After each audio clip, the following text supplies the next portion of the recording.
बुनीर और स्वात में सैलाब से पहले क्या चल रहा था आज हम आपको बताएंगे। बुनीर एक पाक धरती है, वहाँ पर यानी कि बुनीर के इलाका तोरगढ़ में एक ख्वाजा सराव का मरकज़ बना हुआ था। वहाँ पर ख्वाजा सराव के साथ जाकर बदफेली की जाती थी, बाकायदा रजामंदी के साथ उस मरकज़ के अंदर। और उसके साथ साथ अगर बाईपास वाली साइड पर आए, वहाँ पर बाकायदा टेंट बनाकर छोटे लड़के जिनकी उम्र 14 साल 15 साल तक, उनके साथ बाकायदा बदफेली की जाती थी और वो टेंट वाले उसके पैसे लेते थे। तो ये अजाब और ये तूफ़ान और ये बादल का फटना क्यों नहीं होगा फिर? यानी कि ये सब कुछ चल रहा था बुनीर में और स्वात के अंदर। स्वात के अंदर एक रिपोर्ट के मुताबिक 20 से ज़्यादा ख्वाजा सराव के साथ शादी की गई है। अब जबकि ख्वाजा सराव को इस्तेमाल किया जाएगा, लड़कों के साथ बदफेली की जाएगी, रजामंदी के साथ पैसे लिए जाएंगे और इलाके का SHO उसमें शामिल होगा, तो फिर अजाब तो आएगा, फिर बादल भी फटेगा, फिर इतना बड़ा बड़ा पत्थर। लोग हैरान हैं कि ये इतना पानी कहाँ से आया। पहाड़ों को चीरता हुआ ये पानी जो कि गांव के गांव मलिया मीट करके चला गया, गांव के गांव सफास्ती से मिटा दिए। यानी कि एक कमरे जितना पत्थर।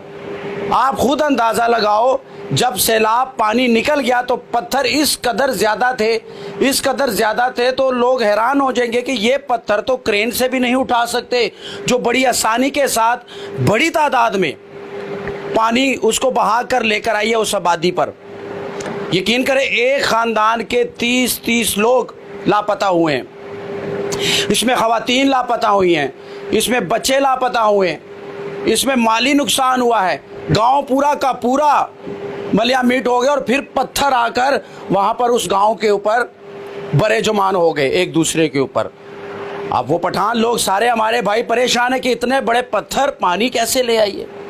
ये कुदरत का अजाब मैं कहूँ क्या कहूँ। लेकिन जब स्वात के अंदर फहाइशी और ख्वाजा सराव के साथ शादी की जाएगी, बदफेली की जाएगी, तो फिर अजाब तो कौम लूत वाला आएगा।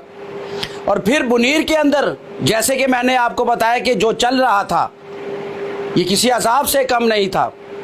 आसमान के इरादे अच्छे नहीं हैं हमारे लिए। हम लोग टिकटॉक के ऊपर बेहुदा किस्म की पनिशमेंट देते हैं। हम यहाँ तक कह देते हैं कि उतारो कपड़े, ये पनिशमेंट तक दे देते हैं। एक दूसरे को गाली देते हैं। और आज पठान लोग जो हमारे भाई हैं वो खुद इस चीज़ को एक्सेप्ट कर रहे हैं कि जो चल रहा है वो ठीक नहीं चल रहा।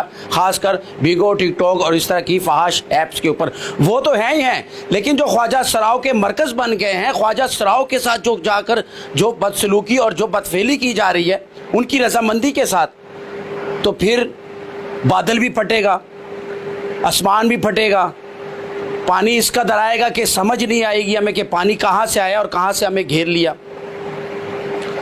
पहले बम फटते थे, अब बादल फट रहे हैं। पहले बम फटते थे ना, अब बादल फट रहे हैं। और पानी इस कदर आता है कि गांव के गांव साथ लेकर चला जाता है। फिर वो ना तो हुकूमत के कंट्रोल में होता है, ना ही इंतज़ामिया के कंट्रोल में होता है। फिर वो अपना काम और तबाही मचाता है और मचाता हुआ आगे निकल जाता है। ऐसा कुछ स्वात और मेंगावारा बुनीर में हुआ।